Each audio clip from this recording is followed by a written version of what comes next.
शिंदे गटातील 4 माजी मंत्र्यांची वादग्रस्त ठरल्यामुळे होणार हकालपट्टी। तर नमस्कार मंडळी, तुम्हा सर्वांचे गावगाडा ह्या लोकप्रिय चॅनलवर स्वागत आहे। गत वर्षी शिंदे गटातील 4 मंत्री वादग्रस्त ठरल्यामुळे त्यांना आता ह्या वेळेस मंत्रिपदातून त्यांची हकालपट्टी केली जाणार असल्याची माहिती समोर येत आहे। या 4 मंत्र्याच्या जागेवर आता नवीन 4 उमेदवारांना मंत्रिपद दिले जाणार असल्याचे देखील सांगण्यात येत आहे। त्यामुळे शिंदे गटातील अभ्यासू असे असलेले हे 4 मंत्री व एकनाथ शिंदे यांचे विश्वासू सहकारी असलेले हे 4 जणांची हकालपट्टी करण्यात येणार असल्याची देखील माहिती समोर येत आहे।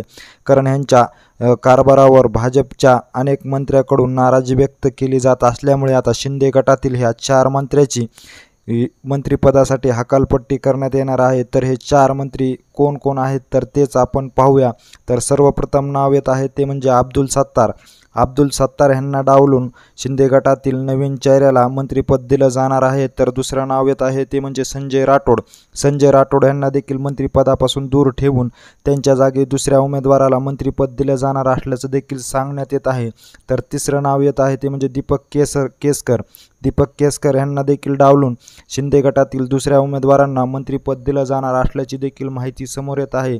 तर चौथं नाव येत आहे ते म्हणजे तानाजी सावंत। तानाजी सावंत यांना देखील डावलून आता शिंदे गटातील दुसऱ्या उमेदवाराला मंत्रिपद दिले जाणार असल्याचं देखील सांगण्यात येत आहे। अजित पवार तसंच भाजपच्या काही नेते मंडळीकडून ह्या 4 मंत्र्यावर आक्षेप घेण्यात आले असल्यामुळे ह्या 4 मंत्र्यांना डावलून आता शिंदे गटातील दुसऱ्या 4 नेत्यांना मंत्रिपद दिले जाणार असल्याचं देखील आता सांगण्यात येत आहे। कारण ह्यांच्या कारभारावर अनेक वेळा प्रश्नचिन्ह उभे राहिल्यामुळेच या 4 मंत्र्यांना आता ह्यावेळेस मंत्रिपदाच्या रेसमधून डावलून शिंदे गटातील दुसऱ्या 4 उमेदवारांना मंत्रिपद दिले जाणार असल्याची देखील माहिती समोर येत आहे। एकंदरीत ह्या सर्व घडामोडीविषयी नेमकं तुम्हाला काय वाटतंय हे आम्हाला आमच्या कमेंट बॉक्समध्ये नक्की कळवा।